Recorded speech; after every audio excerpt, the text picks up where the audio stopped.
Ever had a key suddenly stop working, even though it's the same key you've been using for years? It's not the lock, it's this. A tiny bit of wear affects how the pins react to the shear line. Let me show you what I'm talking about. Here is the customer's worn out key. It's been used a while. Each one of these is a cut. And I have since generated a brand new key. But look, they both look the same. They both got the same cuts. What's the difference? Why is the customer's key no longer working, but yet my new key is? Let me show you how this worn out key right here affects the shear line and the pins. Here is the customer key that no longer works in the lock. And here's the new key that I have generated, which works perfect. And let me show you on the shear line what exactly is going on. I use this word a lot, a shear line. Let me show you on a model real quick what I'm talking about. I'm going to use this model here to demonstrate what the shear line is and how the plug turns.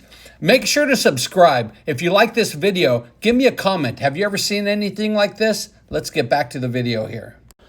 So the magical word I keep using is shear line. This is the most important part of a lock and the reason a lock functions at all. Right here, I have just drawn in. I have, as you can see here, this is the same thing, except this is a live acting. This is a model. Up here, I have springs, right? I got these drawn in, the top springs. I got the top pins, and these are the bottom pins.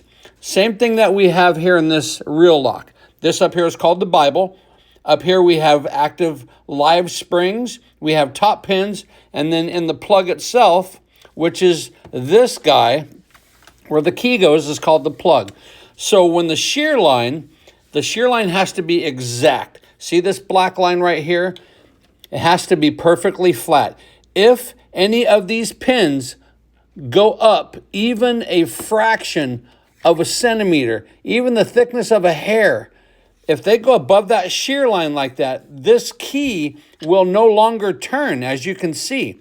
Once this gets flat, now this turns, right? See how flat these pins are.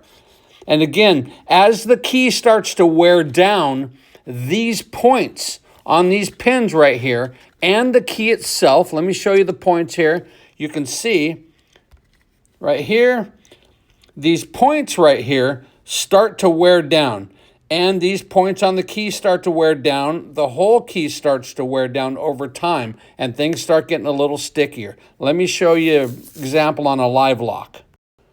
Watch what happens right here with my new key that is the correct size. I'll put in the key. You see the lock turns. I'm going to push this out, and this is the whole working features of a lock. You can see again, remember that shear line we just talked about. This is the shear line, and with the correct key, this will be flat. With the wrong key, see how these move in and out, up and down. This one, the shear line is flat, which lets the lock turn. When we take this one out and we put the customer's worn key in, look what happens to that shear line. You see that? That is a big difference right there. See how low those pins are? That means the top pins, like we just showed you in the other lock, the top pins have now crossed that shear line and they have gone down into the plug like this. And that's why the lock will not turn, because the top pins are in there. Over time, this key started off good, and over time, it just gets lower and lower and lower. Again, here is the new working key. Nice and smooth, nice and flat, and that's why this now works in the lock. And your key that you've been playing with for the past 6 months, you got to jiggle to move because it's trying to line up the pins.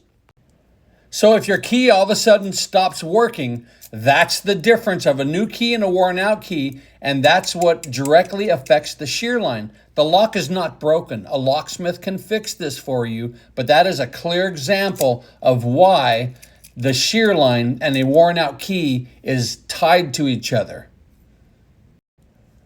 A tiny bit of wear can make the difference of whether your lock opens or does not open. Make sure to subscribe. I have plenty more videos. Go check out my videos if you would, please.